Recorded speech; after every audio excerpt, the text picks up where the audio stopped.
Assalamualaikum warahmatullahi wabarakatuh dan salam sejahtera bagi kita semua. Sebelumnya perkenalkan, kami dari kelompok 4 akan membawakan presentasi yang berjudul perubahan sosial. Sebelum kami memulai presentasi, saya akan memperkenalkan nama-nama anggota kelompok kami. Yang pertama Andi Nur Faisa, yang kedua Sabrina Putri, yang ketiga Kurnia Sastra, yang keempat Maria Jane Michelle, yang kelima Patricia Francisca, yang keenam Andi Leila Janjalani, yang ketujuh Muhammad Ilham, yang ke-8 Muhammad Ainur Rafiq, yang ke-9 Aswan Syahrial, dan yang terakhir atau ke-10 Andi Muhammad Nur Adika Safa. Baiklah, untuk mengefisienkan waktu, saya langsung menuju ke pemateri. Kepada pemateri saya persilakan. Assalamualaikum warahmatullahi wabarakatuh. Baik, terima kasih kepada moderator yang telah memberi saya kesempatan untuk membacakan materi pertama. Pertama, saya akan membacakan pendahuluan. Perubahan sosial merupakan hal yang tidak bisa terhindarkan. Perubahan sudah, sedang, dan akan terus terjadi baik dalam kehidupan individu maupun kehidupan masyarakat. Sesuai dengan kenyataan yang ada dalam masyarakat saat ini, perubahan sosial sudah berlangsung sangat pesat, baik itu perubahan yang sengaja direncanakan oleh para agent of change maupun perubahan yang tidak direncanakan. Terjadinya perubahan di sosial di kalangan masyarakat adalah hal yang wajar dialami oleh seluruh masyarakat di dunia. Akan tetapi, tidak semua orang mempunyai kesepakatan sama dalam mengartikan proses perubahan sosial. Dalam perkembangannya pun, para ahli memperlihatkan perbedaan dalam memahami perubahan sosial. Menurut Thorsten Veblen, perubahan sosial yang terjadi di masyarakat sangat ditentukan oleh teknologi. Namun demikian, sulit untuk dibantahkan bahwa teknologi sangat memengaruhi sikap dan perilaku manusia. Namun tidak semua sosial yang terjadi di masyarakat selalu berdampak positif, akan tetapi di sisi lain memiliki dampak negatif. Hal itu dapat kita lihat dalam realitas kehidupan masyarakat di sekitar kita. Oleh karena itu, pada makalah ini kami akan membahas mengenai perubahan sosial yang terjadi di lingkungan masyarakat sekitar. Sekian dari saya kembalikan ke moderator. Baik, terima kasih atas kesempatannya. Kali ini kita masuk pada pembahasan, yaitu perubahan sosial menurut para pakar. Pakar yang pertama yaitu Kingsley Davis, yang mengemukakan bahwa perubahan sosial sebagai perubahan yang terjadi dalam struktur dan fungsi masyarakat. Misalnya, pengorganisasian buruh menyebabkan perubahan hubungan buruh dan majikan. Pakar yang kedua itu Mike Lever, yang mengemukakan bahwa perubahan sosial sebagai perubahan dalam hubungan sosial, social relationship, atau sebagai perubahan terhadap keseimbangan hubungan sosial. Pakar yang ketiga yaitu ada Gillen dan Gillen, yang mengemukakan bahwa perubahan sosial sebagai suatu variasi dari cara-cara hidup yang telah diterima, baik karena perubahan kondisi geografis, kebudayaan material, komposisi penduduk, ideologi maupun difusi ataupun penemuan baru dalam masyarakat. Jadi, dapat disimpulkan bahwa perubahan sosial merupakan gejala pergeseran atau pergantian yang bersifat normal dan universal. Artinya perubahan itu penting dan pasti terjadi pada masyarakat apapun dan dimanapun sebagai suatu variasi dari cara-cara hidup yang telah diterima, baik karena perubahan kondisi geografis, kebudayaan material, komposisi penduduk, ideologi maupun difusi ataupun penemuan baru dalam masyarakat. Baik, terima kasih. Saya kembalikan kepada. Baik, jadi saya akan melanjutkan materi selanjutnya, yaitu bentuk-bentuk perubahan sosial. Perubahan yang lambat dan cepat. Perubahan yang cepat, revolusioner, adalah perubahan ini dapat terjadi tanpa rencana, tetapi dapat pula direncanakan terlebih dahulu. Perubahan atau pergantian secara cepat terhadap berbagai aspek kehidupan yang penting yang mengenai dasar-dasar atau sendi-sendi pokok kehidupan masyarakat. Perubahan yang lambat atau evolusi adalah perubahan yang biasanya tidak terencana, terjadi karena masyarakat ingin menyesuaikan dengan kebutuhan, keadaan atau kondisi baru yang timbul sejalan dengan pertumbuhan masyarakat. Perubahan yang evolusioner sering tidak dirasakan sebagai perubahan, karena masyarakat telah berhasil menyesuaikan diri secara sempurna terhadap perubahan yang terjadi. Sekian dari saya, kurang lebihnya mohon maaf, saya kembalikan ke moderator. Selanjutnya, saya akan membahas mengenai bentuk-bentuk dari perubahan sosial. Yang pertama adalah perubahan kecil. Perubahan kecil adalah perubahan yang terjadi tetapi tidak membawa pengaruh langsung atau pengaruh yang begitu berarti dalam suatu masyarakat. Contohnya adalah perubahan mode rambut. Perubahan mode rambut ini tidak mengakibatkan perubahan dalam lembaga kemasyarakatan. Yang kedua adalah perubahan besar. Perubahan besar adalah perubahan yang terjadi dan membawa pengaruh langsung atau pengaruh yang berarti dalam suatu masyarakat. Contohnya adalah industrialisasi yang pada masyarakat agraris akan membawa pengaruh besar dalam masyarakat. Yang ketiga adalah perubahan yang dikehendaki.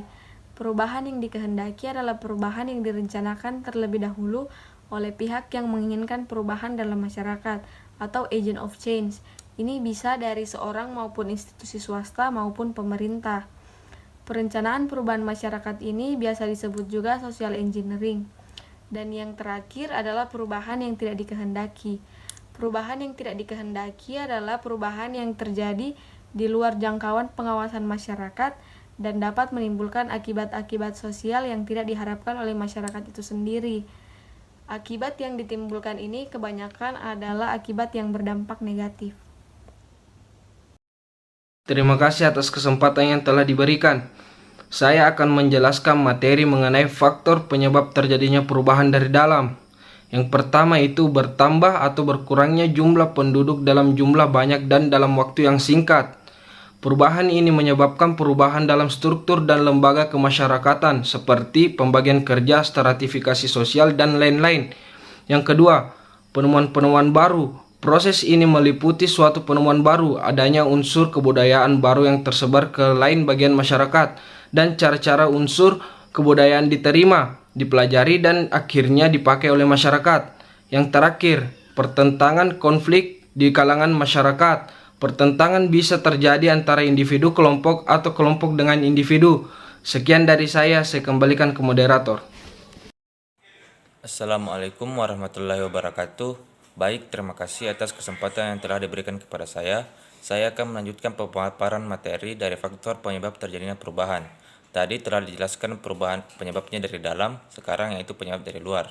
Yang pertama, berasal dari lingkungan alam fisik di sekitar manusia, berupa bencana alam, gempa, banjir, ataupun perusakan lingkungan lainnya karena ulah manusia.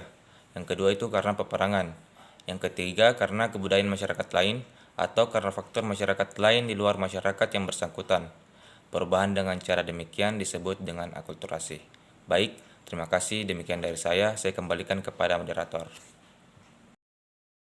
Terima kasih atas kesempatan yang diberikan oleh moderator. Saya akan mempresentasikan mengenai isu dan solusi perubahan sosial dalam masyarakat.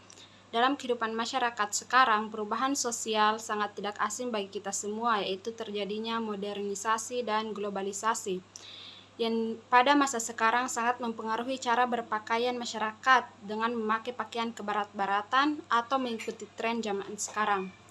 Jika di masa lalu masyarakat Indonesia kerap memakai pakaian tradisional atau baju adat untuk memperkenalkan kebudayaannya ke masyarakat luar lainnya, tapi saat ini kebiasaan itu semakin sulit ditemukan, terutama di kota-kota besar. Itulah tadi yang ingin saya presentasikan. Untuk materi selanjutnya akan disampaikan oleh presentator berikutnya. Assalamualaikum warahmatullahi wabarakatuh. Terima kasih atas kesempatan yang diberikan oleh moderator. Baik, di sini saya akan menjelaskan isu dan solusi perubahan sosial dalam masyarakat. Seharusnya di Indonesia tetap harus mengingat budayanya dan memperkenalkannya dengan orang lain. Salah satu contohnya yaitu memakai batik yang menjadi simbol bangsa Indonesia. Dan pada saat acara kebudayaannya tidak malu memakai pakaian adatnya yang berasal dari daerahnya. Jika bukan kita yang memakainya, maka kebudayaan yang dikembangkan nenek moyang kita akan terlupakan di zaman ke zaman. Terima kasih. Saya kembalikan kepada moderator. Assalamualaikum warahmatullahi wabarakatuh. Perkenalkan, nama saya Sabrina Putri Liza. Di sini saya akan menjelaskan mengenai dampak dari perubahan sosial. Dampak dari perubahan sosial terbagi menjadi dua, yaitu dampak positif dan dampak negatif. Dampak positif dari perubahan sosial yaitu yang pertama, memiliki nilai-nilai dan norma-norma baru yang sesuai dengan perkembangan zaman Yang kedua, memiliki struktur dan hubungan sosial baru yang lebih manusiawi. Yang ketiga, memiliki pranata-pranata sosial baru yang lebih memungkinkan mereka memenuhi berbagai kebutuhan hidup sesuai dengan tuntutan perkembangan zaman. Dan yang terakhir, menikmati berbagai kemajuan di bidang sosial, ekonomi, politik, maupun kebudayaan. Sedangkan dampak negatif dari perubahan sosial yaitu yang pertama, adanya disorientasi nilai-nilai dan norma-norma. Yang kedua, munculnya konflik baik itu vertikal maupun horizontal. Yang ketiga, tidak berfungsinya secara normal pranata sosial yang ada. Yang keempat, terjadinya berbagai kerusakan lingkungan. Dan yang terakhir, munculnya krisis multidimensi, sosial ekonomi, politik, budaya, dan keamanan. Itulah tadi presentasi dari kelompok kami. Adapun kesimpulan dari presentasi dari kelompok kami yaitu perubahan sosial merupakan gejala pergeseran atau pergantian yang bersifat normal dan universal. Artinya perubahan itu penting dan pasti terjadi pada masyarakat apapun dan dimanapun sebagai suatu variasi dan cara-cara hidup yang telah diterima, baik karena kondisi geografis, kebudayaan material, komposisi penduduk, ideologi maupun difusi ataupun penemuan baru dalam masyarakat. Terjadinya perubahan sosial dalam suatu masyarakat dipengaruhi oleh beberapa faktor, baik itu faktor yang berasal dari dalam masyarakat itu sendiri, maupun faktor yang berasal dari luar masyarakat. Seperti halnya kejadian yang lain, apabila ada sebab yang melatar belakangi terjadinya suatu kejadian, pasti terdapat akibat yang ditimbulkan dari adanya kejadian tersebut. Begitu pula dengan perubahan sosial, di samping ada faktor penyebab terjadinya perubahan sosial, juga terdapat akibat atau dampak dari perubahan sosial itu sendiri, baik dampak yang bersifat positif maupun yang bersifat negatif. Cukup sekian presentasi dari kelompok kami.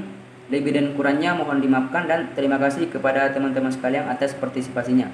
Saya akhiri. Wassalamualaikum warahmatullahi wabarakatuh.